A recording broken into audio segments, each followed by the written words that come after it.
Welcome, folks. We are back. JE live in the house, and wow, we just continue to do it. We've done 4 nights in a row. I'm joined by my buddy, my guy, and Downtown Rams managing editor, Blaine Grisack. How we doing, Blaine? Hey, Jake, going some beast mode 4 nights in a row. Let's go. Hey, one week until the draft. There's only one way to go. Yeah, my God, yeah. I'm thinking about like what we're gonna be doing for the draft and the studio, and it's just we're gonna try different camera angles. We got all sorts of crazy stuff we're gonna try to do. So, yeah. So, thank you guys so much for tuning in. You can find Blaine Grisack on Twitter at bgrisackdtr, and you can find me on Twitter at jkbogandtsn. You probably see us on all platforms, so whatever those are, be sure to subscribe, like, whatever. But yeah, let's discuss, because the draft is a week away, and I'm sitting here kind of like you, like what the hell are the Rams gonna do? And this is more of a Rams centric live show that we're doing here, which is why I brought you on. So I'm thinking we're going to go through scenarios of each pick. We'll start with 57. I think we can rule out the Rams trading into the first round. That's not happening. No. I don't care if they fall in love with a prospect tenfold. They're not trading into the first round. I just don't see it happening. Someone asked me if they would trade into the first round and get Devontae Smith. And I'm like... Yeah, the Rams are trading into the top 10. I mean, I don't know. I got nothing. So I think like before the Goff trade, like I think it made sense. Like if it's obviously not gonna happen now, but like if Trey Lance by some like force of whatever fell to like 20 or something, like it would have made sense to, I think, like trade up. But like at this point, absolutely not. Yeah, I mean, it's like the Trey Lance thing. I was talking about that, and I was definitely keen on that, but they're not going to trade up. So let's throw that out. But there are some other things that they could do. They could move up in the second round if they really liked somebody. I'd rather not do that. I'd rather trade down. But assuming they stay at 57, let's discuss in the, we talk about the multiverse all the time in our texts, you and I. Let's add a little bit of a multiverse here to, an alternate world. The Rams get this player, which leads to this, which leads to this. So we'll start with 57. We'll talk about the different scenarios that could go on. I think one of the big scenarios here is the fact they don't have a center, so they could theoretically draft one at 57. If that's the case, who are you seeing there at 57 that is realistic? Because we're using mock draft machines to kind of give us an idea of like where guys are. And right now, like for me, the best center remaining is Quinn Miners, Josh Myers, Trey Smith, and Kendrick Green. But what are you seeing on yours?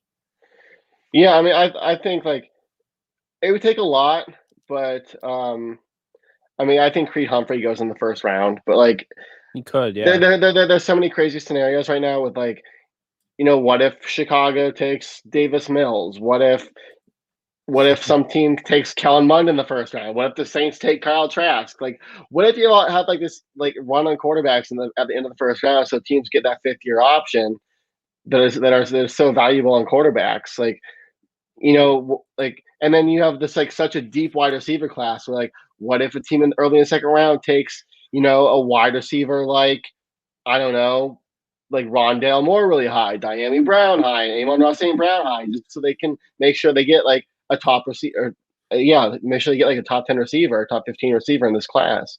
So like it would take a lot, but realistically you could see a Creed Humphrey dropping to 57. And obviously if he's there, like you don't even take any phone calls to trade up or trade back. You run to the podium as fast as you can and you hand Roger Goodell the draft card. And then I'm looking at like a guy like Quinn Miners. I mean, he's my preferred option as sort of a backup to Creed if Creed's not there. I think at 57 you have to go like cornerback or center.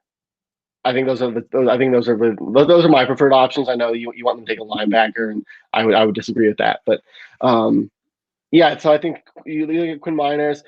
Landon Dickerson is would be a I don't want him at 57, but like, and I don't think they would take him at 57, but he'd be in the conversation just because of his talent. But injury wise, like he's not draftable till day 3, in my opinion. I absolutely agree. I mean, we've been pretty much in agreement on most things regarding the draft. I think the thing we disagree with, like you mentioned, the linebacker. I think that they will go best available. But sticking with this scenario, if they go with a center, I would imagine if they turned in that pick, it would probably be Miners. He didn't play center in college, but he ended up playing center at the Senior Bowl. And I actually watched all of those one-on-ones today to kind of, educate myself a little bit. He handled himself, he really held his own. He did very well. And the Rams have met with him twice too. So there's obviously interest there. Yeah. Now I think maybe I'm crazy. I do think Quinn Miners could fall to the 3rd round. That's kind of where I value him. Like I have him as like a 3rd round grade. I do think I've said this, I said it, the last few nights on this channel, straight up. I think there's a technical flaw in his game, where he's learned techniques that work in D3, but when he comes to the NFL, he's going to get a rude awakening.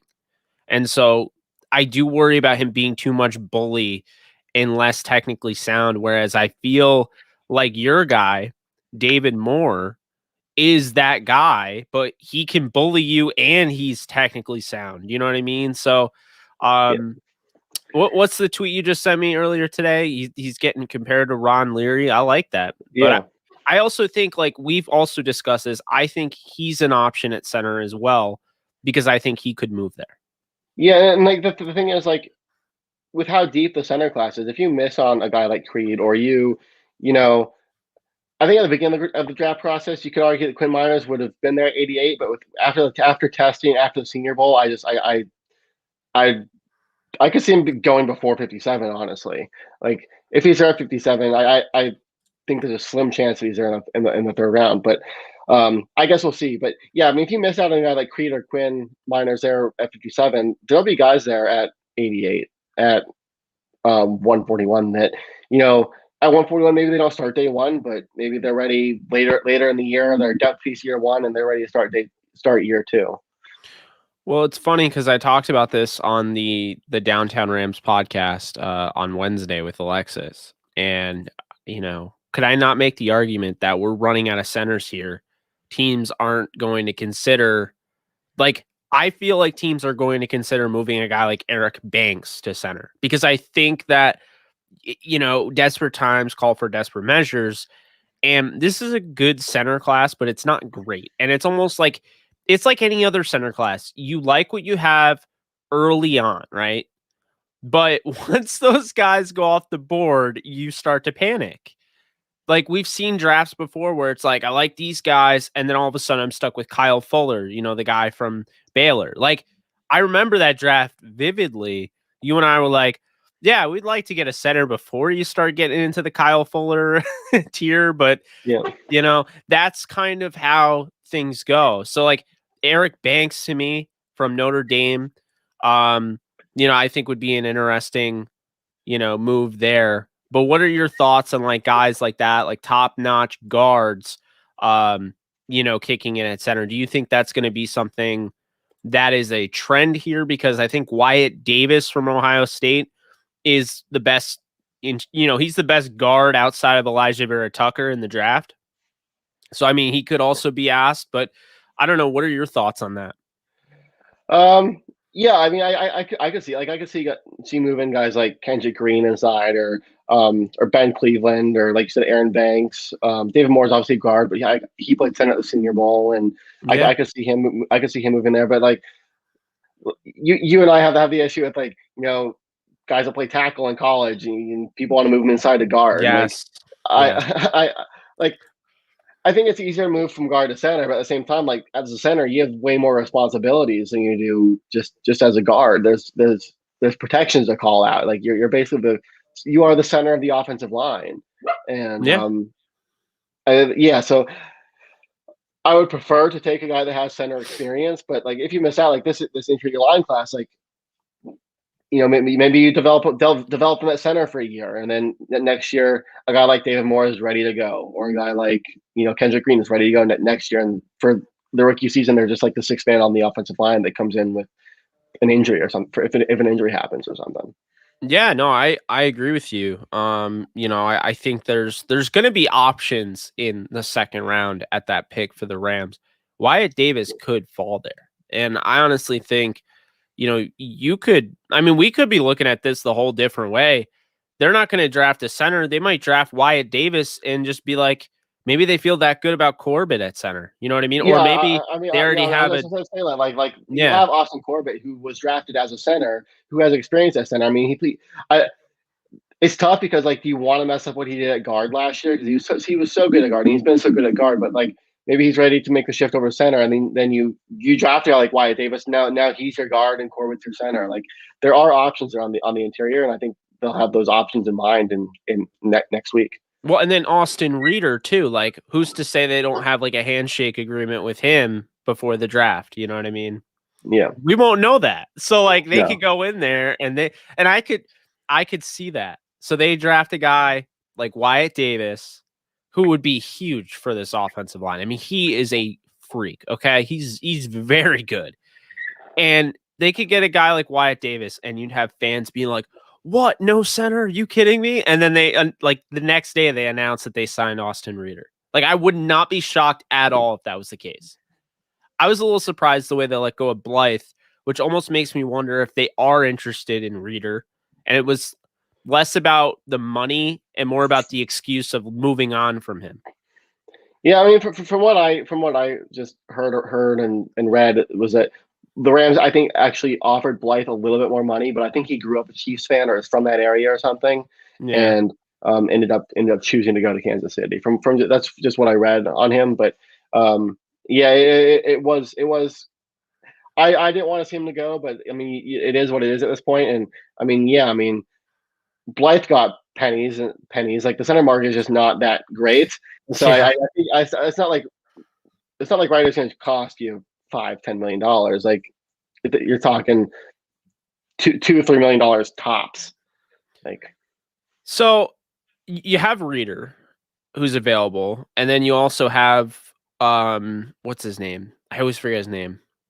I know Michael King is watching right now, and he would know the name because we've talked about this. The 49er guy, the backup last year, he played well. Garland, Ben Garland. Yeah.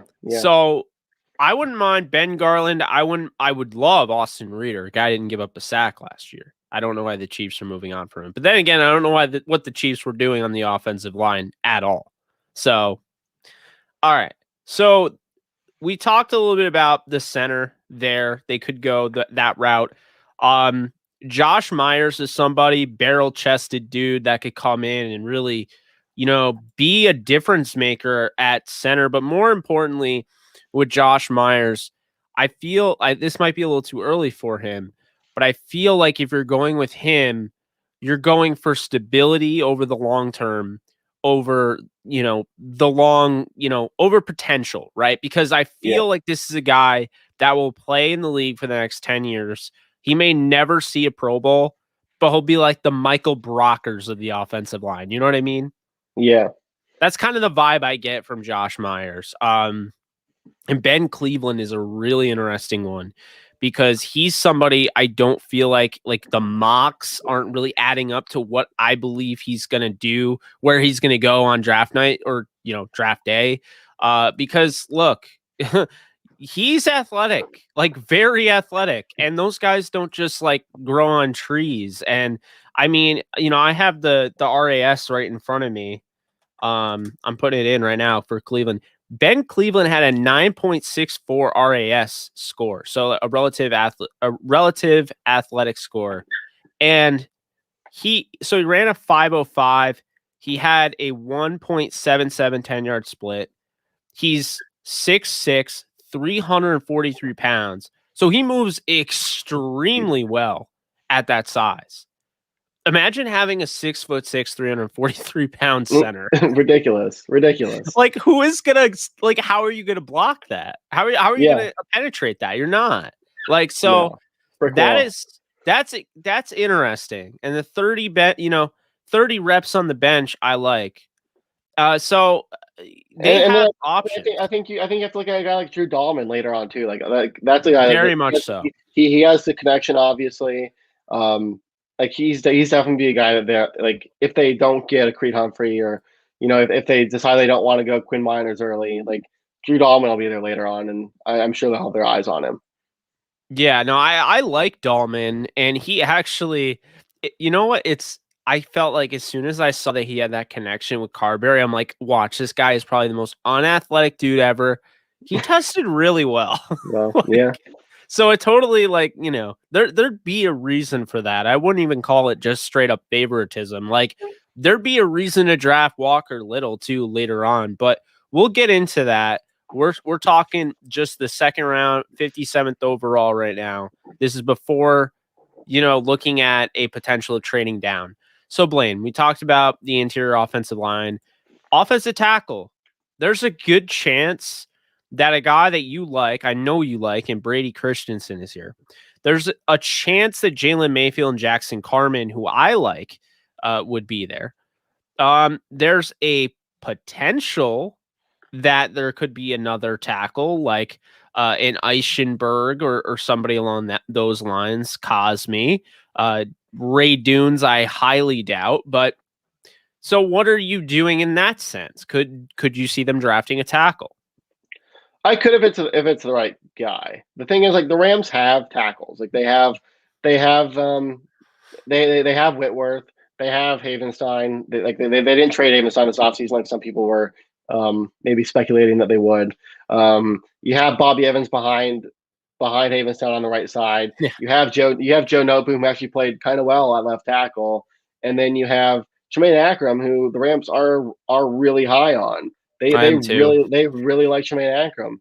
So I don't think the need is high enough to take a tackle at 57, unless the right guy's there. And I mean, I'm going to sound like a hypocrite here, but like, unless you can draft him here, move him inside the guard, and then he takes over at tackle next year. Like I would love that for like a Brady Christensen, because Brady Christensen is a stud at left tackle. I think I absolutely love him. And like, like if Alex Leatherwood falls too, like Leatherwood is a stud too, and I wouldn't mind him taking over at left tackle for when Whitworth maybe retires in 7 years. But like we've been saying, like, this is Whitworth's. We've been saying that this is Whitworth's last year for the last like 3 years. And dude's still playing. I know. Was he contemplating retiring after the last year at the Bengals?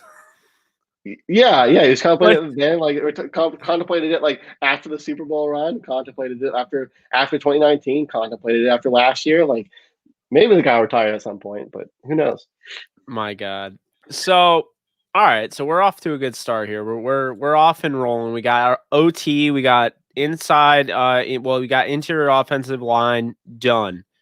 I don't see, obviously, if they take a quarterback, I don't even want to see what Blaine's gonna do. They take a running back, I don't want to see what Blaine's gonna do. Wide receiver, is that still on the table? We're taking Jamie Newman at 57, Jake. No, don't do that. Don't do that to me, because I will be on camera and I will not be able to contain myself if they take Jamie Newman at that pick.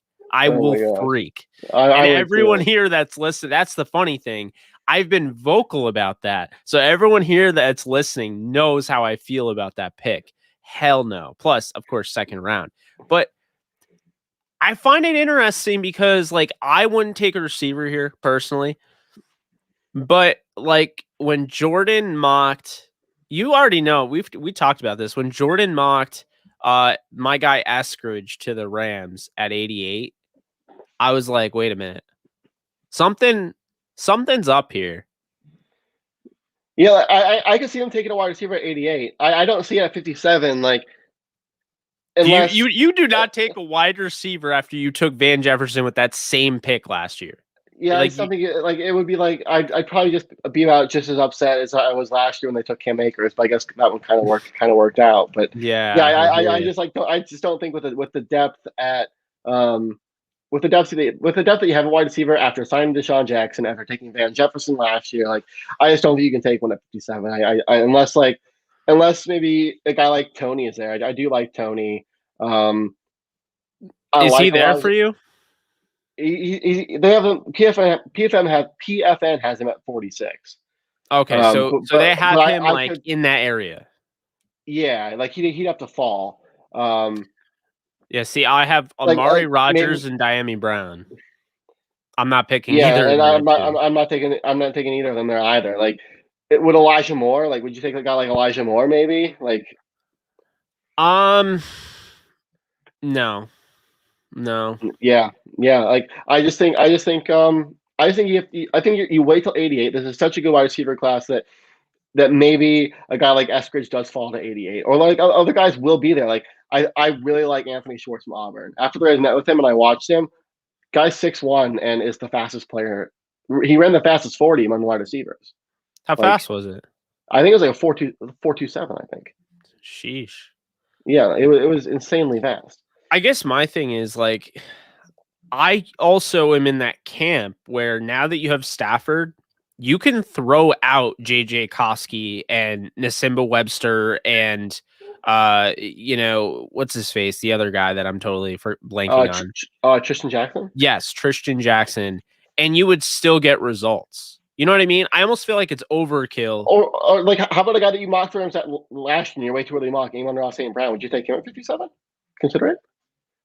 No, because I liked him a lot more last year. He did have a worse year this year than what was thought that he would put up. He's also not extremely fast. Like, Nico Collins, I would take over him. Dwayne Eskridge, I would take over him. Tylan Wallace would 100% take over him. Mm-hmm. And by the way, my guy, Simi Fehoko. I wouldn't take him in the second, but I would absolutely take Simi Fehoko because I love, not only is that guy 6'4", he ran a 4.4. Okay. He's going to go up and he's going to turn a 50-50 ball into a 75-25 ball. And that's what I think the Rams are kind of deciding. Do they want just a straight up speedster? Do they want a gadget guy, or do they want a guy that can stretch the field and also be that guy that can play above the rim?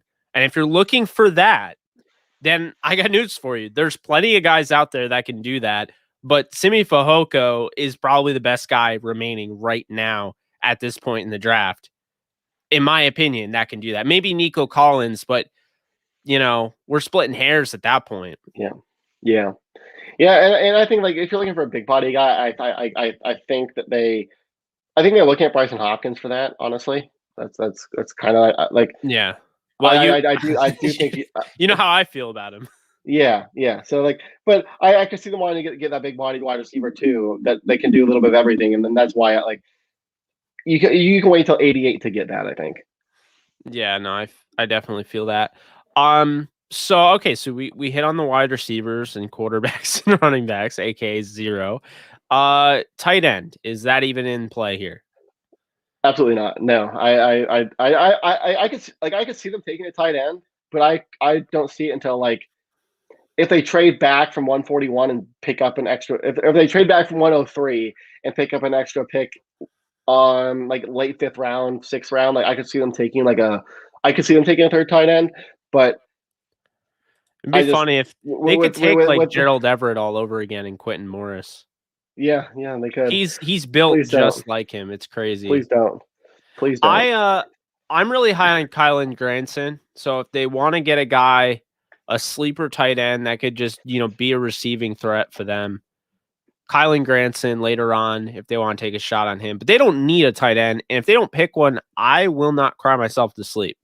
No, yeah, I wouldn't mind getting like a Noah Gray later on, or who's the kid from Boise State that I did like? John Bates I liked a little bit.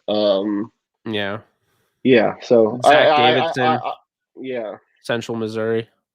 yeah. So like I could see them taking one on day 3 or signing a couple as UDFA's, but I don't see them drafting one early. Okay. So we'll get to that. So still at 57 here, interior defensive line. That's tough because I don't see it at 57. I see it maybe later on at like 103 or 141 possibly, but yeah, like you have too much there with I think Ashawn. yeah, you have Ashawn Robinson, you have Sebastian Joseph Day, you have Donald. Aaron Donald. For God, please forgive me Aaron Donald. Greg Gaines. That's the great gains. Like you have Eric depth, Banks. like, I think they could grab like a guy that I'd really like them to grab in like the mid portion of the draft. I'd probably say Darius Stills. He's my 5th interior defensive lineman from West Virginia. He's got, an interesting blend where he can rush the passer, but he's also going to disengage his block and actually, be able to he's going to be able to stop the run. And I think that's a thing. He could really replace Brockers. He was the leader for them. Would not be surprised if they go him. They already met with him. And then there's Jalen Twyman, a guy that I think a lot of people that are watching like, and then Aleem McNeil, who I think has a pretty high ceiling from NC State. I mean, you have Osa Odigzua. You have I like Chris Tonga a little bit. You have who's a kid from Colorado. I mean, I have Togiai here and Davion Nixon as well. Mustafa Johnson, I like a little bit later on. Milton Williams, he's got a really high ceiling. Yeah. Yeah, I mean there are guys here. I wouldn't take one. Could you see the Rams doing it? I don't know if they would. I don't think they would. Yeah, I think that's another thing that they address as an undrafted free agent. I mean, it would be hard to pass up on Levi on Muzuriki because if he's there at 57, like that's best player available. Like you either get a huge package and trade back so that somebody else can take him, or you take him. Yeah, as long as it's not the 49ers, Seahawks, or Cardinals, I'm game. Exactly. Or Tampa, because now they're just ungodly stacked. Yeah. All right, edge at 57 here. So this might surprise some people, but Russo actually fell to this pick for me. So this is a guy I could see him falling. I could too. This is a weird pick, weird position. I think because like before free agency, like obviously like before you got Leonard Floyd back, like I think edge was the number one priority here. But with Floyd back, I think it's still a priority because I mean Terrell Lewis, he's such a question mark, and you don't really know what you have with him. Totally agree.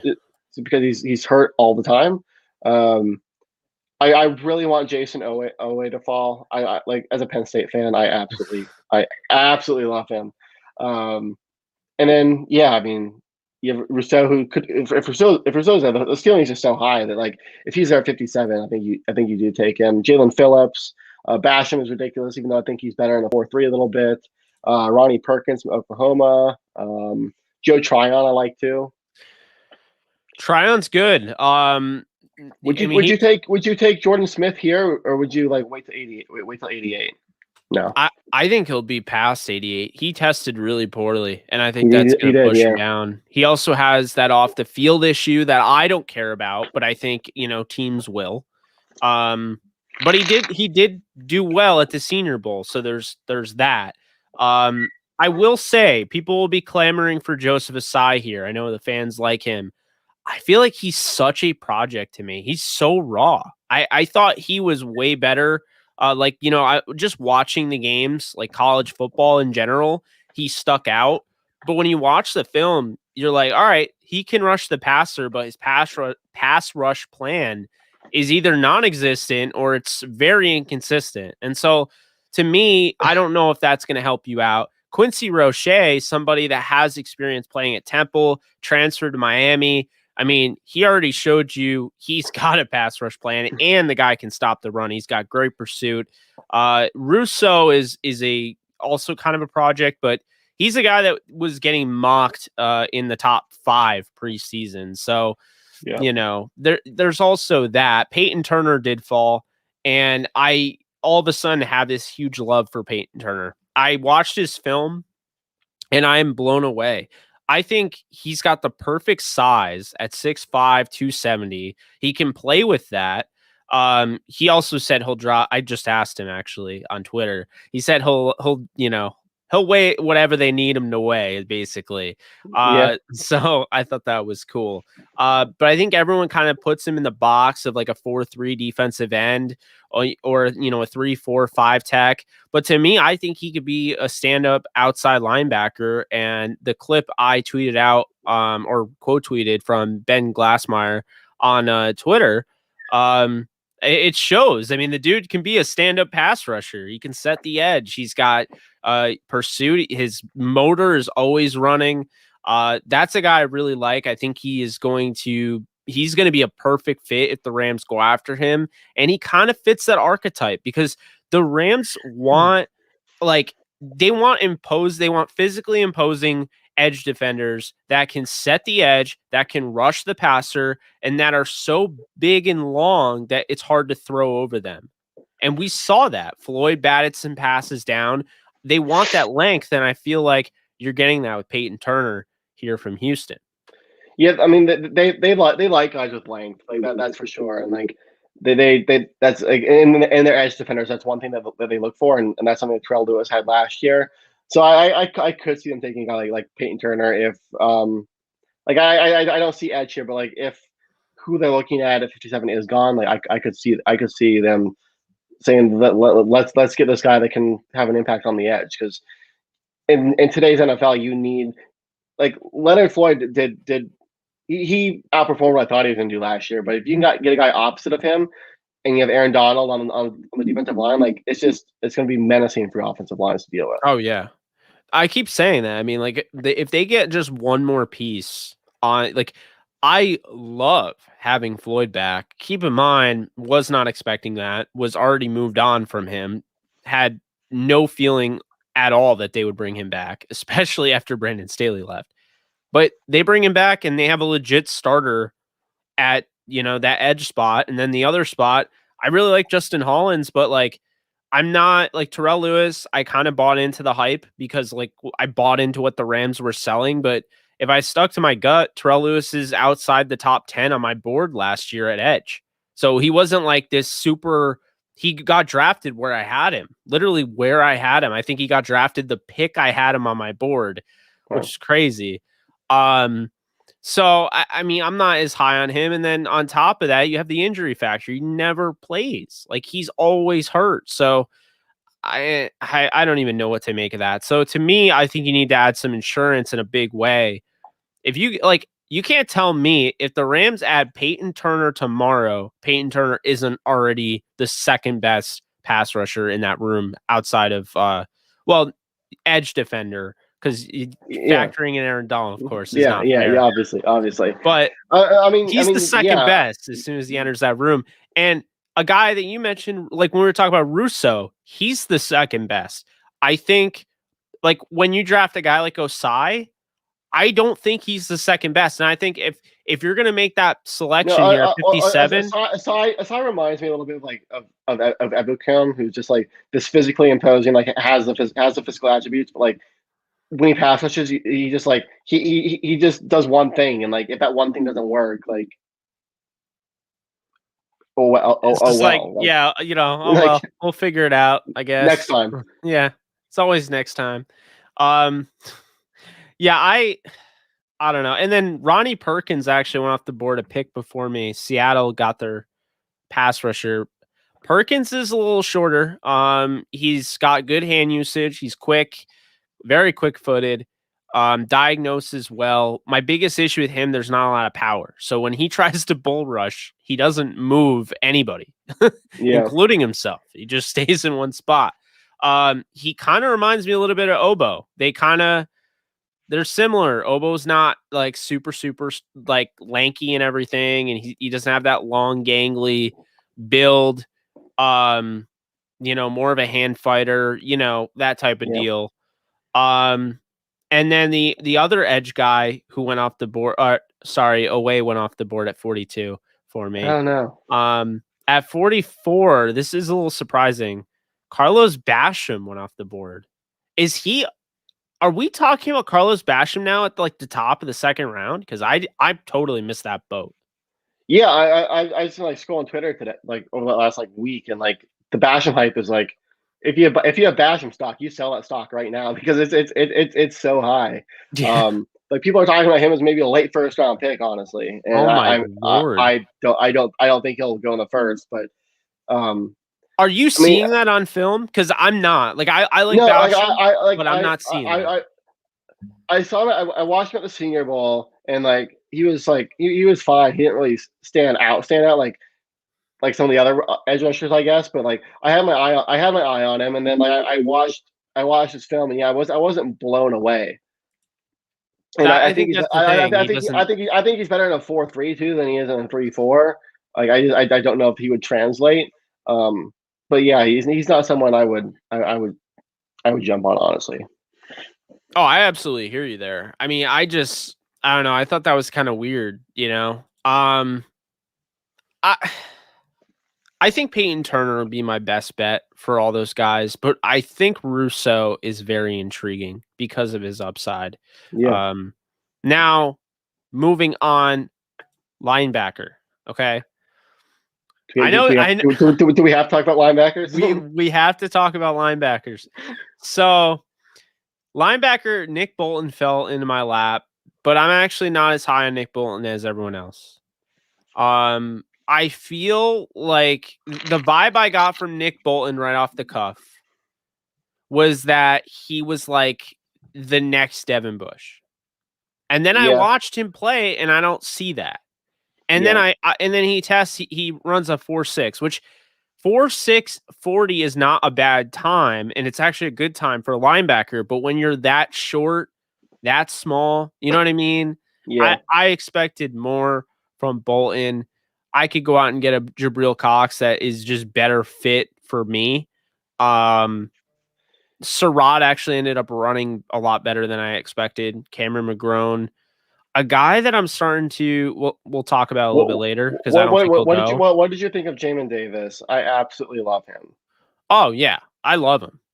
There's no way in hell he falls 57. You don't think so? No way, absolutely not. He's gonna go in the first round. Wow.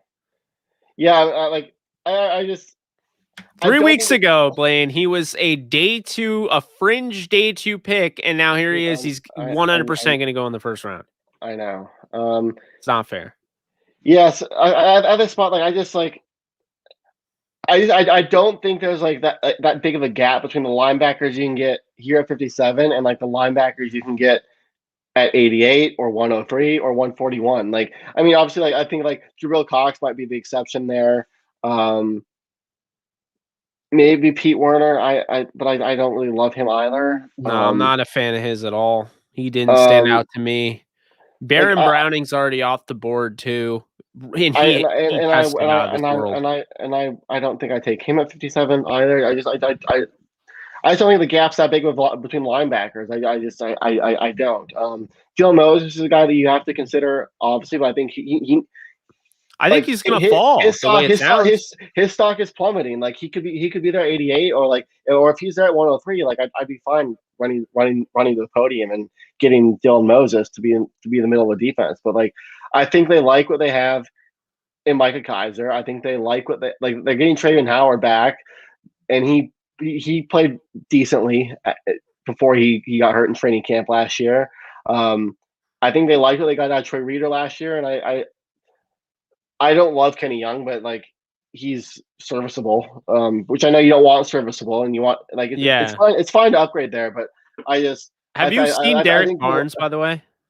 Yeah, I really like him. I love Derek Barnes. Where the hell did he come from? Why was I not aware of Derek Barnes? But you can get these guys at like at 141. Like, you can get Garrett Wall at 141. You can get Monty Rice at 141. You can get Charles Snowden at 141. Derek Barnes will be there at 141. Like, I think they're starting caliber linebackers at that 141 spot. Yeah, I mean, what I'm seeing here is like, because I'm using TDN and you're using PFN, they have Moses at 136 in the. This is the predictive board. This isn't even their rankings. This is what like they're predicting, what they feel is going to happen. So that's pretty nuts. And if that's the case, I mean, and to me, like if you grab a linebacker, like I wouldn't be opposed to getting, and I've said this before, I wouldn't be opposed to drafting 2 if it meant you go out and you get a guy like Snowden who could be more of like a, a Swiss Army knife where he could do a little bit of everything. Yeah. So, I mean, linebacker's stacked, and Tony Fields is not somebody to sleep on either. No, yeah, I completely forgot to mention him. I mean, he could be there too. Like, if you get him 103, or even if he drops to 141, like he's an option. He's an option too. Like, I absolutely wouldn't take 2 linebackers, but yeah. So I mean, 57 though. 57, I think 57. I think is too. Like, if Jabril Cox is there and you're absolutely in love with Jabril Cox, fine. But I think there are quality linebackers later in the draft. I tend to agree with you there. If this is how this board looks, I'm waiting on a linebacker. I know that shocks you, but I'm waiting on a linebacker if this is how this looks. Now corner, and this is everybody gone? No, okay, no. Okay, so Asante Samuel went to the Chargers in this one. Aaron Robinson is gone. So the best available are Afido Melifonwu, kind of feeling like that could be a pick there. Tyson Campbell, Paulson Adebo, Benjamin St. Just, Elijah Griffin, Trill Williams, and Robert Rochelle, and then Israel Mukwamamu. Nice. Mukwamu. I feel like that isn't that Holden's guy, Israel Mukwamu. I think his is Aaron Robinson because he went to UCF.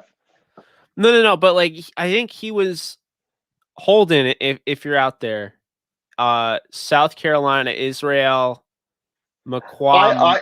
I did like I liked him when I watched him. I wouldn't mind taking him. I don't know if I take him at 57. Like at 57, no, I wouldn't take him at 57. I'm looking at 2 guys. I'm looking at Ifeadu Melifonwu at 57, and then I know Caroline slaughtered that. And then these names are ridiculous. And then if Asante Samuel Jr. is there, I think he's the pick.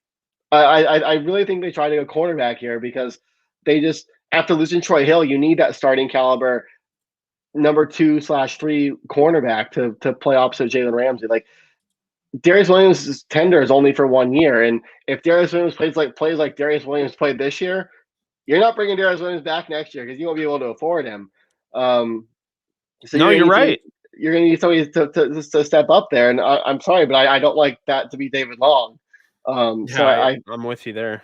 I think you take a cornerback here and kind of play in that Troy Hill role this year, and then next year if Darius, like I want Darius Williams to have a good year, but I also don't want him to have a good year because the Rams can't bring him back. But yeah, if Darius Williams leaves to like the Chargers next year to go with Brandon Staley, like you're gonna need a number 2, and you're gonna need. I don't want to throw a rookie on that. I don't want to throw a rookie on that other side. So if you bring a guy in this year, at least you have the guy that's a year in the system and can play opposite Jalen Ramsey. I think Melifonwu would be a good pick. I do too. I really like him. I think he'd be the pick too if he's there. Yeah, I mean, if I had to pick anybody right now, the way it is, the way it's fallen, I mean, I might right now. This isn't like my official mock draft or anything like that, but the way this is fallen, and they're not picking a safety. So you don't think they would? Not 57. No. I'm gonna turn the card in this scenario here for Peyton Turner. You go out, you get yourself a top-notch edge defender that has the size, Obviously he can help you in the run game, but he's a great pass rusher. And you can kind of use him all over. He's great in stunts. He can be a stand-up rusher. He can rush with his hand in the dirt. And I feel like, he's somebody that's going to get a lot better. I feel like they were really starting to tap into his full potential. And, getting him here, this is kind of like, it would have been nice to get him in the 3rd round, but this is kind of like where it's trending. And I have a higher grade on Peyton Turner than I do on Jordan Smith. I love Jordan Smith. That hasn't changed. But Peyton Turner is very, very good. He's going to be near my top 3 edge defenders. All right. So using my simulation, the guys that I have taken from, I have Quinn Minus on the board, Asante Samuel Jr. I got Liam Eichenberg, Diami Brown's there. Normally, if I was doing this mock, I'd probably take Miners, but I think if I'm going to go with what I think the Rams would do, I'm going to go with Asante Samuel Jr. Okay. Well, you're just lucky that he fell. Yeah, I know. I'm so lucky. I would have taken Asante Samuel Jr.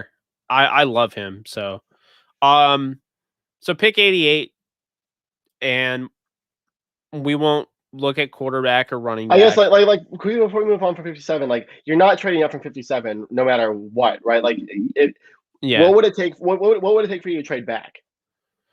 To trade back? And what's would you trade back no matter what, or only if nobody's there that you want, or if a lot of people are there that you want? 57's waiting a long time to get some talent, and if some talent's there, I feel like you have to take it. But in what situation would you and how far would you trade back? Well, I can tell you right now that the Atlanta Falcons trade a couple years ago, the one out of the 1st round, the one the wrap one, so they could draft McGarry. Yeah. Hell no, am I ever doing that? They traded to the end of the 2nd round. That trade was horrible. Can we talk about how bad that trade was? That 20 was that 2019? Yeah, that's 2019. Yeah, awful. They traded back so many times. I wanted Eric McCoy, and he's turned out to be this total stud. And they traded out of 30. I wanted Metcalf, missed out on him, and they turned out to actually end up wanting a receiver. Yeah, I'm just they traded back way too many times in that draft. Oh well, and then to draft Taylor Rapp there when Chauncey Gardner-Johnson and Juan Thornhill, but we won't get into that. But my point is that they had 31 and they traded 31 to move all the way to the back of the 2nd, and they didn't get enough for that to be valuable, in my opinion. Yeah. So at 57, you better stay in the 2nd round. This better be a short drop so you can pick up a 5th or a 4th round pick, maybe even a 3rd, depending. Yeah, I wouldn't trade more than trade more than 7-8 picks back. So far as I trade, I might trade back with Green Bay maybe at 62, but I don't think I'd trade back any farther than that. Luckily for us, the Rams, they pick at 57. 58 is Baltimore. So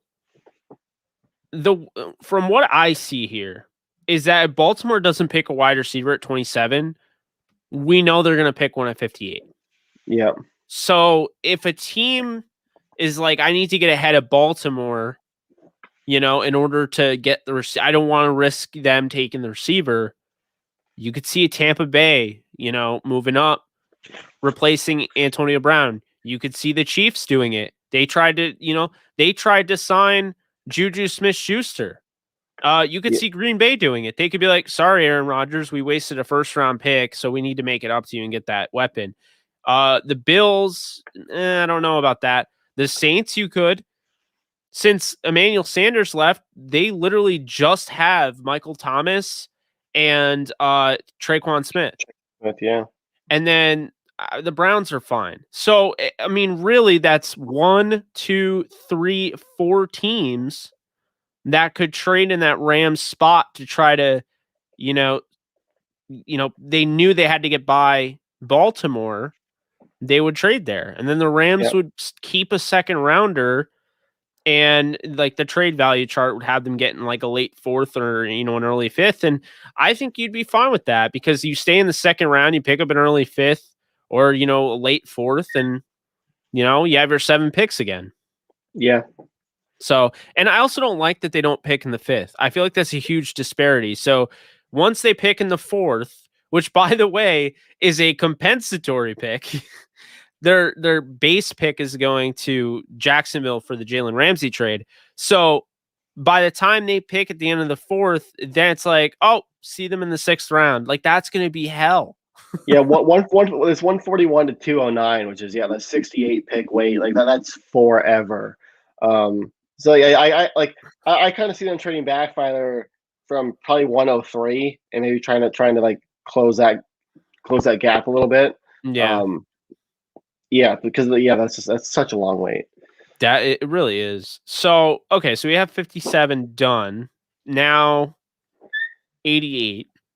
And I think we can roll. I mean, we're ruling out quarterback.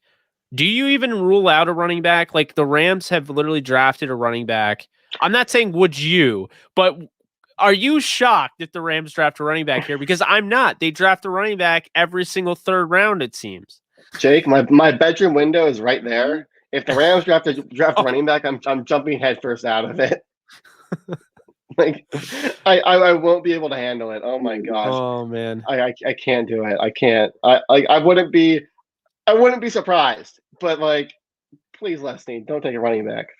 No, I hear you. I like although Malcolm Brown was an undrafted free agent. Like, just get another Malcolm Brown as an undrafted free agent, and you're fine. Like James Robinson was Xavier Jones, you know, shot. You have Xavier Jones too. Yeah, like. Although I will say Puka Williams later on makes a lot of sense. And they're just tempting me because guess who fell into my lap here in the 88 if I'm going to pick a running back? Who? My guy Trey Sermon and Kenneth Gainwell. Yeah, I'd be sitting there like I Kenneth Gainwell and Trey Sermon in here in mine too. Yeah. That'd be hard.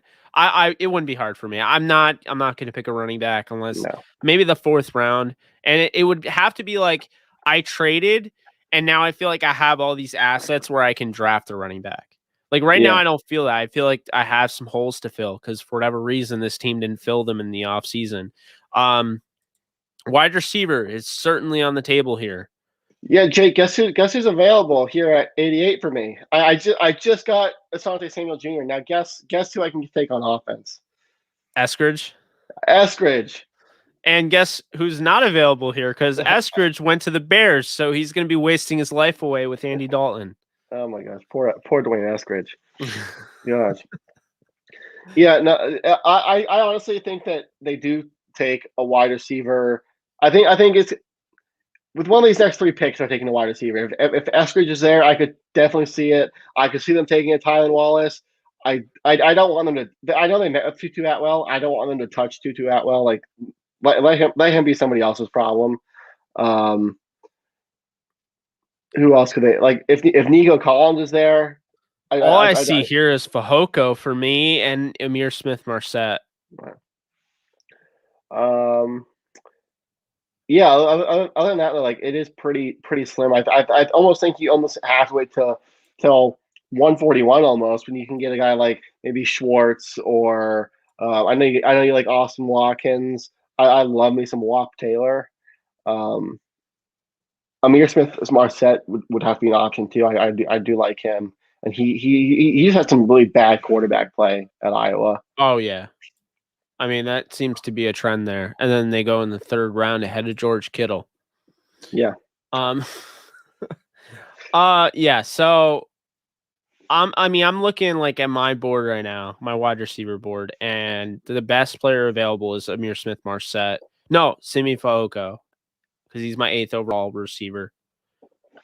So I have Fehoko, and it seems like yours, like you get like better though. Like I'm sitting here, and I'd have to decide between Chatarius Atwell, Frank Darby, Seth Williams, Amir Smith-Marset, which would be easy. I mean, I would just pick Amir Smith-Marset over all those guys, and Josh Imortabibi. I don't know how to say that guy's name, but I like him. And I like Simi Fehoko, who for whatever reason they have at 175. So I I mean, I think Fehoko here makes sense, but that's wide receiver. Tight end? Do you look at tight end? Not here now. The only guy I really like here is Kyle. Oh, I don't like him here, but Kylan Granson is the best. I mean, like Hunter Long's there, but I'm not high on Hunter Long, so I wouldn't pick him. Yeah, the best I have are Kenny Yeboah and Quentin Morris, and yeah, I'm not taking them here. Yeah, and then offensive tackle here, Spencer Brown. I mean, could they replace Rob Havenstein with another Rob Havenstein? Guy's built like Rob Havenstein. Yeah, I mean they could like I could definitely see tackle here. Like if Spencer Brown's there, like I could see that. I have Walker Little here at 80. He's PFN's 84th overall player. If Brady Christensen is here, I'm absolutely taking him at 88. Yeah, if the right guys are there, like a Spencer Brown, like a Christensen, like I wouldn't rule tackle out here. I think Stone Forsythe is a guy to keep in mind as well. He's got another great size, 6'8", 315. Could be a nice right tackle. He's got some bloodlines. His father Ray was in the NFL. And he had a really good game. I forget against, I think it was Ojulari, I want to say. He shut him down. Oh, wow. So that's a first round talent right there. So yeah, I mean him, and then James Hudson's another one, Robert Hainsey, and then Walker Little. I could see all those guys. Then interior offensive line, Ben Cleveland is still there for me. And I'm not buying that. Like I'm not buying that he would be there in the third round. He's there for me too. I got Ben Cleveland, Kendrick Green, as guys I would take there, and then at center, Drew Dahlman's here. I wouldn't take him this early still. I'd wait till like 103 to get him. Yeah, I like Kendrick Green a lot. David Moore's still there for me. Aaron Banks is there. Deontay Brown's another guard that I think you can move in at center. Who's that? Deontay Brown. Deontay Brown, yeah. So, But like here, like I want to know your thoughts on, because I think he's kind of a controversial player. Who was it? Ellerson Smith. I mean, I think I need to dive more into his film. I've only seen a little bit, but I liked him. I think his film is a little like, I don't want to say underwhelming, but like the dude is a physical monster. He tested really well. Yeah, I think let me pull up his RAS. I think his RAS was something ridiculous. I did save it too. Yeah, a 9.71, and Peyton Turner was at 9.74. 9.74. Peyton Turner was 9.74, and Ellerson Smith was 9.71. Wow. Smith was a 1, 2, 3, 4, fifth highest rated RAS edge player. Who's the highest? It was away. No, away was 2. Milton Williams was 1. Really? Yeah. I look at him more as an interior. Yeah. That's interesting. Yeah, I mean, like you said, he's got the size. I haven't seen enough of his film to 100% say that matches it or not. But, I think going back to interior offensive line, Ben Cleveland is certainly an option there. Interior defensive line, there's not really anything I like. I just, if you're going to go interior defensive line, like Darius Stills in like the 4th or 5th round to me. Picking him in the 3rd, like Marlon Tuipulotu. I don't know how to say that guy's name. Both USC guys, honestly, were kind of underwhelming for me. Yeah. Jay Tufele, I thought was going to be like really good, and he kind of underwhelmed. But Jordan Smith is there. I already went edge. You could go like I think edge, like I think you look at edge here at 103, like. With Ellerson Smith there, I like him. Quincy Roche's here for me as well. and I absolutely love him. I would take him here at 88, but he might be there at 103 too. Who else? Ellerson Smith here as well. Hamilcar Rashid. He's got some good tape. Yeah, he's there for me too. This is weird. Cameron Sample is rated higher than Patrick Johnson. Interesting. I think Patrick Johnson was the better one of the Tulane pass rushers, but that's just me. Just like I think Rashad Weaver. I know people freak out when I say this. Rashad Weaver, I thought was the better one of than him over Patrick Jones at Pitt. Same. And then Victor Dimukeje or whatever. Yeah. From Duke. So there's some guys there. I don't know if I'm taking any of these guys, to be honest with you. Jordan Smith is probably the only one I consider. I already went edge, so probably wouldn't do that. Yeah, it wouldn't make sense for you to edge twice in a row. But yeah, I mean, if you're looking at edge here, like I think Ellerson Smith is a guy to look at, Quincy Roche. If Jordan Smith is there, I think you look at him too. Yeah, I mean, I went corner back here earlier. Like I'd probably look at, I mean, Dylan Moses is there. Like I'd obviously look at him here. And then, would you consider safety here at 88, or are you waiting until day 3 for that? No, I think this might be where I pull Moses. Yes, yeah, like I definitely consider it here. But yeah, I mean, as safety, like I love Javon Holland from Oregon so much, and I love Jamar Johnson. Those are two of my favorite guys at safety. Like Jamar Johnson, I think was getting some JJ3 comps from people. The problem is like I'm looking at like corner. There's not really anybody that I like, and you got the corner that I wanted, but he wasn't there when I chose, so I won't pay. Like here at corner for me, I have Rochelle, Trill Williams, Ambry Thomas, and Keith Taylor, and the Rams met with Taylor. See, I feel like out of those guys, like the guys that I see, Trill Williams, I think is the best on the board remaining. Yeah, like I think like with corner, you take him if someone like Melifonwu or what was Melifonwu? I'm probably slaughtering that name again. Melifonwu. Yeah, if he's there or Asante Samuel Jr., I think those are the guys that you look at 57. But then after that, I think you don't look at corner until later in the draft. I don't think.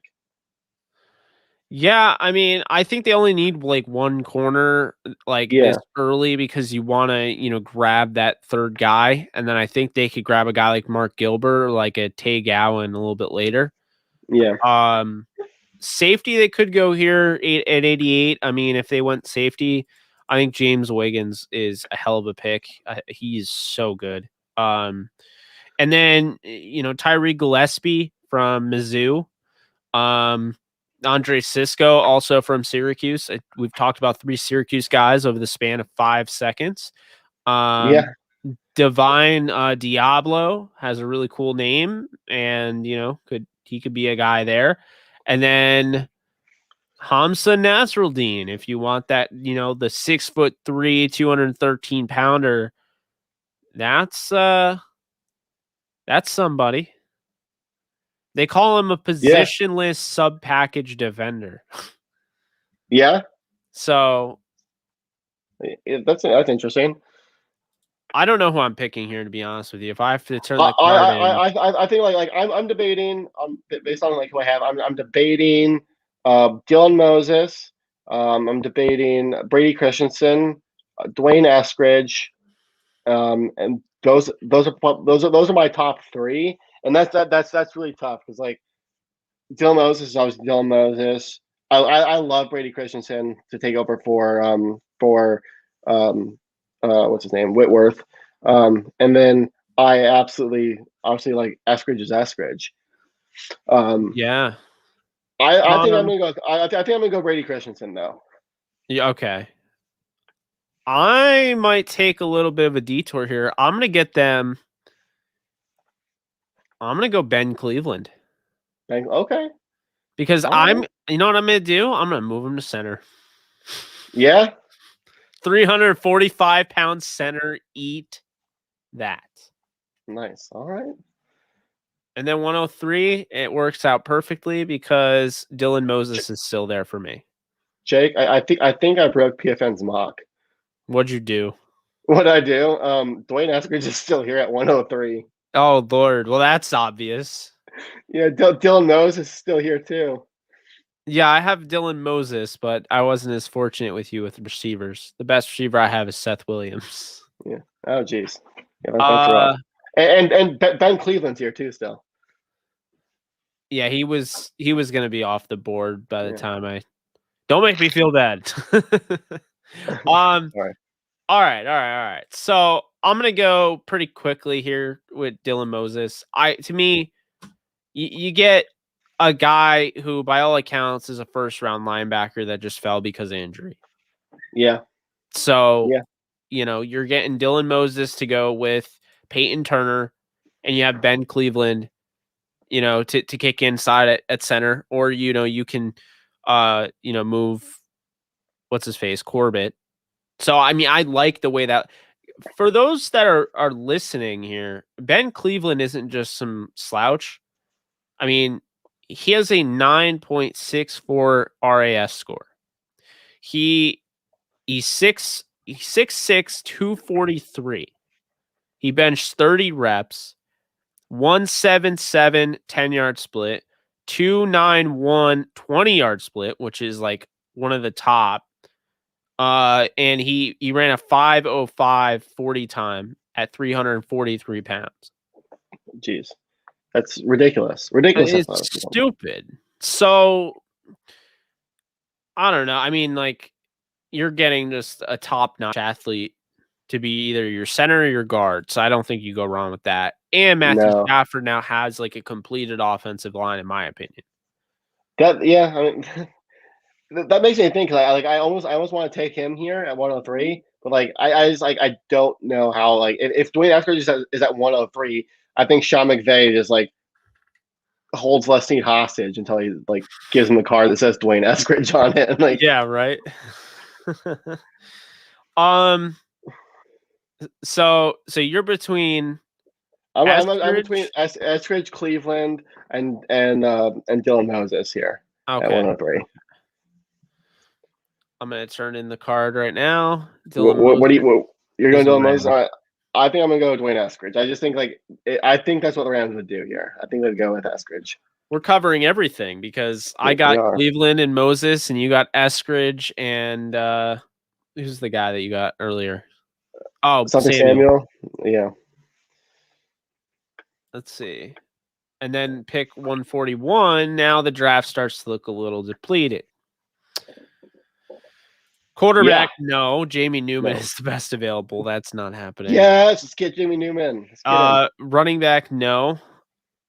I don't think so. This is where I'd probably start considering it, but I'd probably still wait. I'd probably still wait. Well, I'm not. Well, there's nobody here. I really Kylan Hill, but I have Jamar Jefferson here. I'm not taking Chuba Hubbard. Hell no. Can't run through an arm tackle. No, so I don't think I'd go there. Wide receiver, I already got wide receiver, but I have to.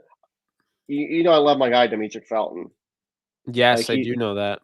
He's there. This is where I'd look at a guy like Anthony Schwartz too at 141. Yeah, I could see that. What do you think of Wap Taylor? Or not Wap Taylor? Wap Philyor. Pretty low on him, honestly. You're pretty low. I love me some Wap. Yeah, I think you like the name more than him. Probably. Oh man. All right. Well, that's. Well, you got Ben Cleveland obviously last round, but say I'm in need of interior offensive line right now. I'm still waiting on one. Yeah, I have David Moore here, who I'm probably gonna take. He's here. I really like him, obviously. At Thank center, God I did. By the way, Trey Hill is the best remaining. like I have Drake Jackson at center, and I do like Drake Jackson. He's not a bad option either. That's a good option. Michael Manette, I do like too. Out of Penn State, he's all right. But like, if I'm looking at interior offensive line, I think David Moore is my guy. David Moore is still there. Yeah, that's a no-brainer. I think this is where he's going to be. Like, I think he's going to be here at 141. Like, I don't think he goes much earlier. Yeah, I don't think he goes much earlier than that. Teams are sleeping then. Jeez. And then like Rams are in need of a nickel corner. Like if they just say, oh, you want to play nickel right now. If Sean Wade's there, do you take Sean Wade maybe? I don't think he's there for me. He went at 136 for me, but like if he falls to 141, I'd consider. Yeah. Keith Taylor, they met with him, and like he went 133 for me. But if he's there at 141, I think they'd consider him. So far, I've hit on linebacker, interior offensive line. So we're gonna move him to center edge. So I could go wide receiver here. Amir Smith-Marset is still there. No, he's gone. Okay, so two of your guys, Daz Newsome and Anthony Schwartz, are here. Yeah. I'm looking at this. Let's see.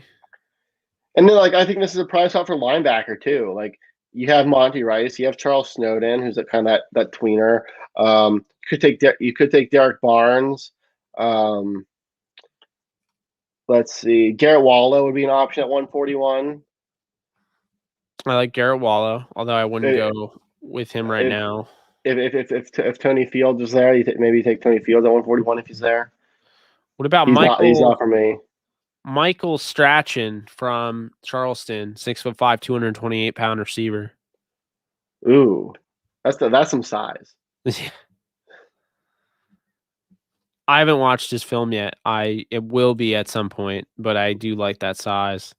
Yeah, I'd see him more as I think like I'd see him later than this. I think. Oh, Fajoko's still there. What is going on? Why have you not taken Fajoko yet? You're in love with the guy. Just get him off the board. Yeah, put him in horns. There's no corner or wide receiver on this team from the draft right now. We've just hit on linebacker, interior, and edge. So I'm gonna go with Simi Fajoko out of Stanford, my guy. We're gonna grab him now. If you told me that the Rams would end up with that, I'm going David Moore. That's gonna be my pick. That's a good pick. So Peyton Turner, Ben Cleveland, Dylan Moses. Now we add Simi Fajoko on my side. Now, Blaine, read yours off so the new viewers are. I got Asante Samuel, Brady Christensen. Who did I get earlier at 103? I got at 103. At 103, I took Dwayne Eskridge. How could I forget? And then I just got David Moore. So I got my future corner. I got my future left tackle. I got my future speedster and my sub-in speedster for when Deshaun Jackson is hurt. And then I got my future interior offensive lineman. There you go.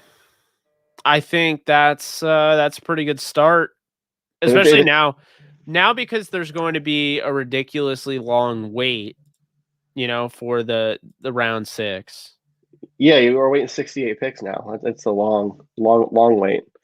I mean, I fast forward. I'm already at 209, but that's besides the point. Yeah. Too bad we can't do that during the draft. Anyway, so 209. Okay. Now, I've already hit on wide receiver, linebacker, interior offensive line, edge. I could really use a corner here, and a guy that I'm looking at. Well, there's two guys. There's Mark Gilbert from Duke, who in 2017 was the top cornerback coming out of the draft. Like if the draft was that year, he would have been the top cornerback. He had a myriad of injuries. He's got relations, obviously, to Darrelle Revis. That's his cousin. But former Los Angeles Rams number 3 overall pick, Sean Gilbert, he is related to his uncle. So This guy has bloodlines. He's got the size at 6'1", 175. His RAS score was pretty high. He ran, I believe, a 4.3. The thing is, he's finally healthy, and it's been hard for him to stay healthy. He's finally healthy. But like here at 209, like that's when you take a guy that like has Yeah. concerns. Like it's worth a dart throw at this point. So I'm looking at him and Tay Gowan, who's still there, and Rashad Wild Goose for none other than his name. His name, yeah. Okay. So I got. I probably need to go. I probably need to go wide receiver here, or not wide receiver, linebacker here, because I have not gone linebacker. So I think I probably have to get that here. I'm looking at him, or where's my guy? Offensive tackle from Wisconsin. Where's he at? Did he get drafted? Did somebody steal my guy, Loudermilk? Yeah, he's gone. That's a good name. It is a name. He's my favorite. He's my favorite Wisconsin offensive tackle. At linebacker, I'm looking at Justin Hilliard, Errol Thompson, KJ Britt, Buddy Johnson, Grant Stewart, Ernest Jones, Patty Fisher. It's slim pickings here at 209. What about Diomedor Lenore? It's a good name. I actually like him too. He's not that off Sunday corner. I do like him. He's actually a pretty good. You know what's funny? This actually falls pretty well for the Rams. The way this is, I'm not saying this is how it'll be, but the way I have it, I have Diomedor Lenore, I have Avery Williams, I have Rashad Wild Goose, I have Tay Gowan, Cameron Bynum, and I'm thinking, that's a lot of slot corners right there. Yeah. So if that's what they're looking for, I didn't mention Mark Gilbert in that bunch, and I didn't mention Brian Mills, the guy from Taken, Liam Neeson. Yeah. Yeah. And I mean, I love Avery Williams. That dude's a special teams beast, Jake. A special teams beast. Like I think like between punt returns, kick returns, and blocks, he had five. I think he had 5 blocks and 9 returns or something like that. Like it's some insane number. Dude's he reminds me of Corey Littleton on special teams, and Corey Littleton played special teams. Like he's just always making plays. He's always making plays. DiCaprio Boodle, another great name. Leonardo DiCaprio Boodle. No, he's a scrappy guy. Could be an option in the slot. Trey Norwood is somebody you mentioned, I think, during the Senior Bowl. Yeah. He tore his ACL in 2019. So, I mean, there's that hanging over. But, he is a nickel. And then here's if you're looking at a running back or tight end, I think this is when you start looking for that too. Like Javian Hawkins is here. I might take a look at him. Larry Roundtree. Emmanuel Ragamba. Who? Emmanuel Ragamba. He's another. There's so many slot corners at this point. Yeah, I mean, and that's what Rams need because they don't have that guy that can play the slot right now. Like Troy Hill is nice because he was that Swiss Army knife that can kind of do both. You can play inside or outside, and they don't have that. Chantry says we need to get Loudermilk. Loudermilk, we do need Loudermilk. I'm gonna find out who took him. I don't know where he went. What are you gonna do? I'm gonna hunt this team down to make a trade. Trade next year's second. I'll trade next year's second round pick for Loudermilk. Loudermilk. That's so weird. Okay, so yeah, I mean, I have a really tough decision to make. I mean, part of me kind of, his name is funny, but Wild Goose might be the best option here. Yeah.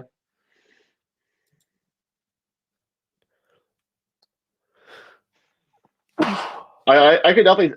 Oh, he's not taking. I could definitely take my guy Isaiah Loudermilk if I wanted to. And the Rams love them some Wisconsin tackles. They do. Rob Havenstein, Wisconsin. David Edwards, Wisconsin. Just add another Wisconsin tackle to the mix. That is interesting. That's a good pickup. But like, I kind of think I have to go linebacker here. Like, what do you think of Justin Hilliard? Like, I'm thinking like it's slim picking. I got Hilliard, Thompson, KJ. I do like KJ Britt, or Buddy Johnson. Grant. I like Grant Stewart's motor. Problem is you're in that like realm where it's like, is it even point? Like, is there a point to picking a linebacker at this? You know, you're getting a guy that's already like, there's already a Grant Stewart already on this roster. Yeah. So that's why I like went out of my way to go out and get Dylan Moses, because I'm like, yeah. I mean, I probably should have gone. Like, if Askridge hadn't been there, I probably would have gone Moses. But like, if Garrett Wall was there at 141, I probably should have gone. All right, I've maybe? made my decision. All right, where'd you go? We are going with Rashad Wild Goose out of Wisconsin. Wait, whoa, hold on a second. They're both from Wisconsin. Loudermilk and Wild Goose. I'm not taking Loudermilk yet. I might take him at 252. She should be there. I'm gonna go. I think Avery Williams. I love him as special teams. I'm going Rashad Wild Goose here. And there we go.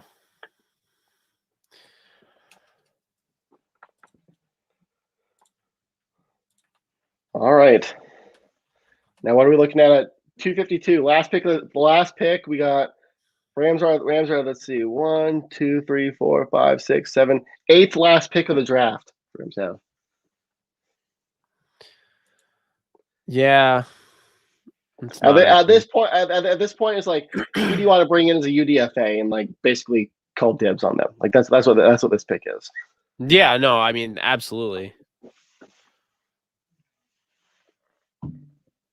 Who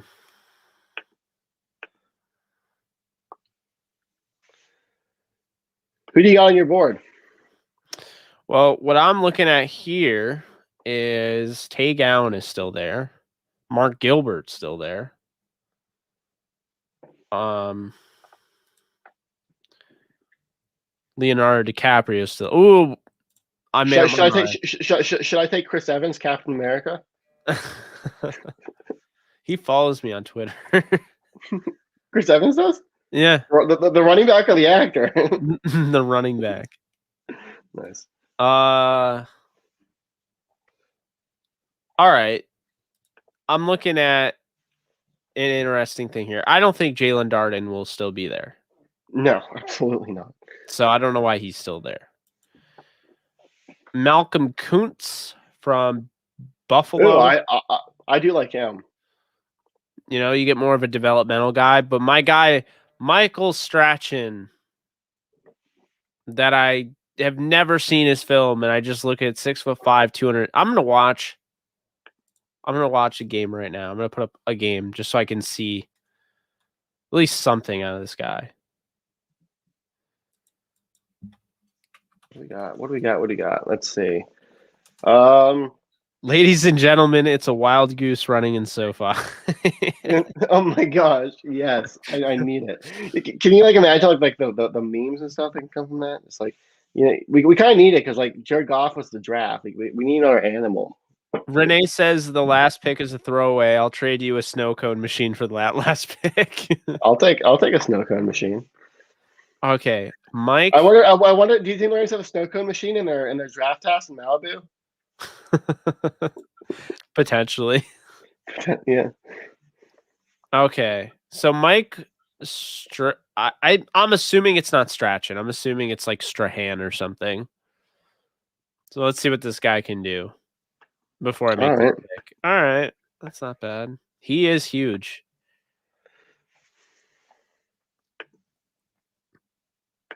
What did he run? That's what I need to know.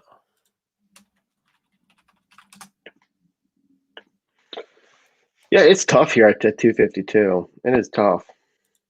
I'm thinking I'm leaning like maybe this is where I go tight end. If I want like no Grays there. I did like what he brought.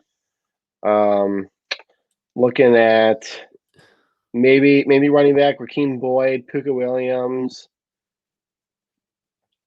What I got? Tight end got Noah Gray, Pro Wells, John Bates. Oh, hold up. Michael Strahan. He has a Throw 9.22. on some Isaiah Loudermilk. He has a 9.22 RAS. Geez, that's not bad. Not bad at all.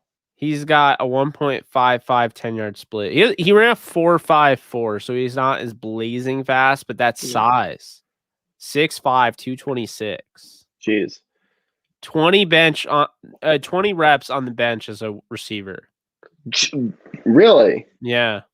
Wow. He's tough. That's some strength right there. Absolutely. Some beast mode on the bench. Do I go with Strahan here or Strachan? I still don't know how to pronounce his name. Oh, you wanted me to look up Loudermilk? Yeah, get some Loudermilk. I think he's an edge. I thought he was a tackle. He's an edge. Yeah, Isaiah, he's not a tackle. Isaiah with 2 H's. Loudermilk. Okay. Oh God. Yeah. Not good. Try red. Oh no, not the brutal red. He's 3.64. 3.64. Oh my god, it was a fun dream while it lasted. He ran a 5.08.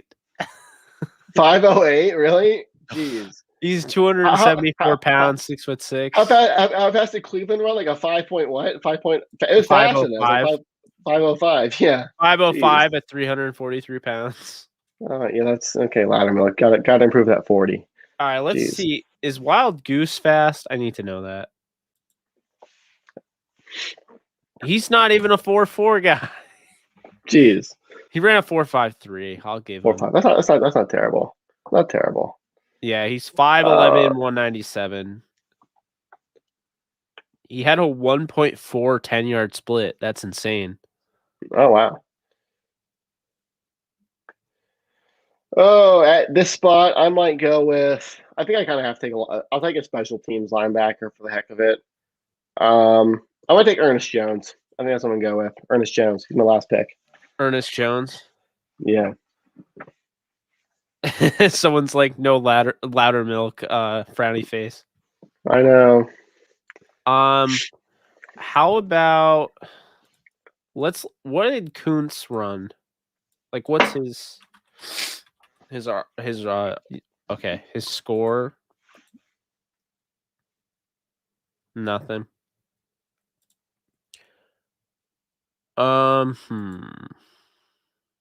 Who else could I go with? Because the last pick, I want to go with a guy that's more of like a physical specimen. Yeah. Isaiah McCoy, Tamorian Terry, developmental outside receiver. I know there's someone on this stream that was telling me to like look up Tamorian Terry forever. Oh, he ran a 4.45. Oh, that's nice. 6. So much for being 6'6". He's 6'2". 6'2". Oh well, hey. We can all be tall. Tell me about him. 5'8". Oh, I know. Huh. What do you guys think, audience? Is there anybody you want me to pick in the 7th round, the last pick? I can't decide. I think the audience decided with the frowny face. It has to be Isaiah Loudermilk. Dylan Cole, he's already in the league. Chris Rump is still there. That's like getting E1 price all over again. All right. I'm thinking Strahan or you took Fehoko earlier, didn't you? Yeah. Yeah. Let's see. You took Ernest Brown? Ernest Jones, linebacker. Oh, there's Ernest Brown apparently. Dude, in Mel Kiper's draft, I think he had the Rams going Ernest Jones at 57, and I just got him at 252. Jaquan Bailey's still there. Michael Boykin from North Alabama.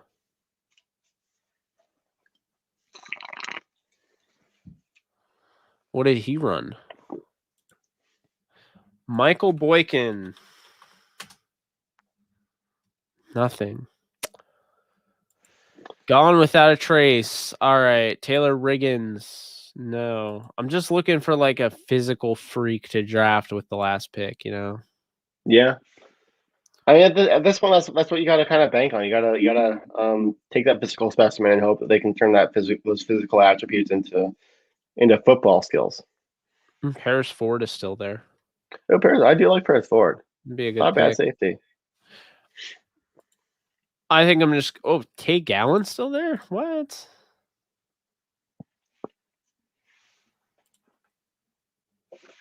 Gowan, or I'm going to go with Mark Gilbert. Gilbert? All right. Because he's still there. So you get a guy with upside. If he stays healthy, he has a chance to be really, really good. So. All right. So at 57, I got Asante Samuel Jr. At 88, Brady Christensen. 103, Dwayne Eskridge.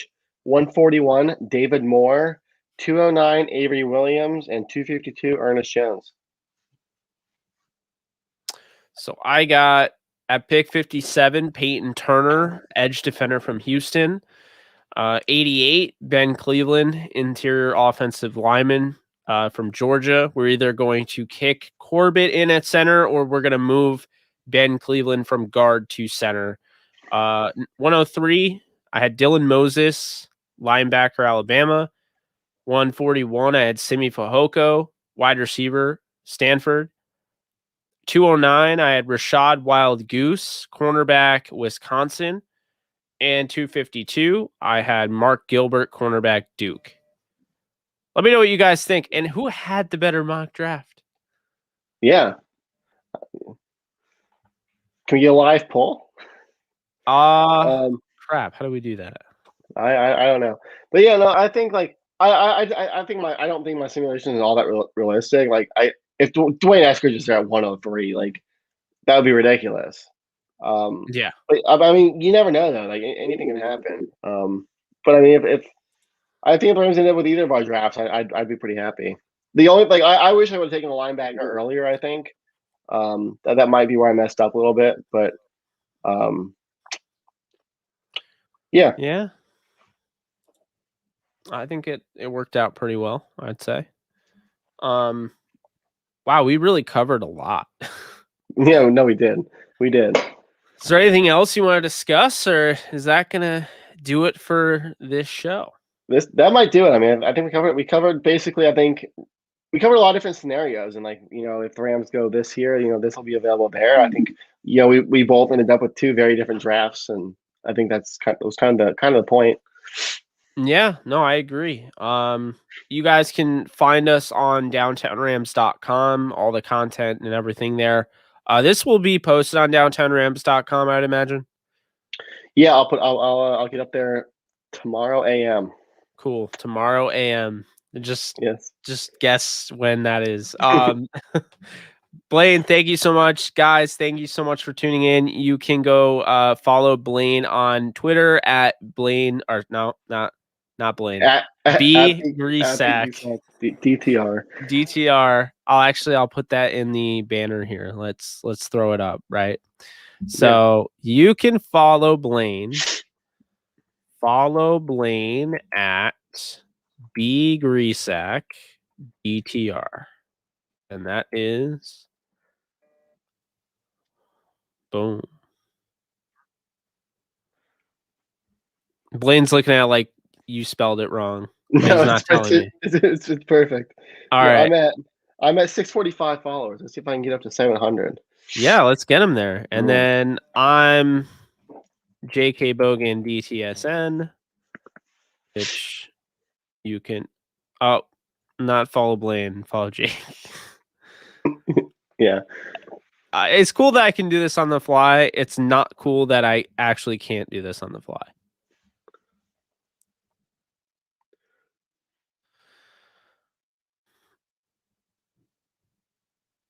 And yeah, go check out Downtown Rams. Go check out the Downtown Rams podcast. Alexis Kraft and I recorded episode 351 of the show. We are going to have plenty of draft content. Blaine, I don't know what you're doing for the draft. You know, we're going to have a huge thing, but if we can, obviously we'd like to be able to zoom you in or something like that. If we can, definitely I don't know how that'll work. It's going to be hectic, but we'll try to make it happen, or at least get audio in there. We're going to have plenty of stuff. And then after the draft, Blaine, you're going to come on and we're going to discuss the draft class. Hopefully we have some good picks to talk about. Yeah, hopefully. Yes. Hopefully, fists won't be going through computer screens or anything like that. Yeah. Wouldn't want that. No, not at all. So guys, if you can, be sure to subscribe, leave a comment, helps with the algorithm, hit that thumbs up button like I always tell you guys.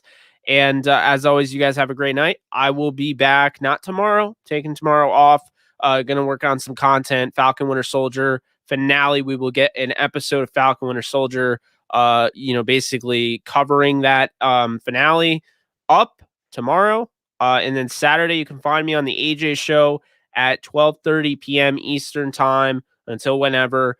And then we're back with a 7 p.m. Eastern time show. Again, the same time. We're going to do that on Sunday. So you guys take care. Have a great weekend. And I will see you guys soon.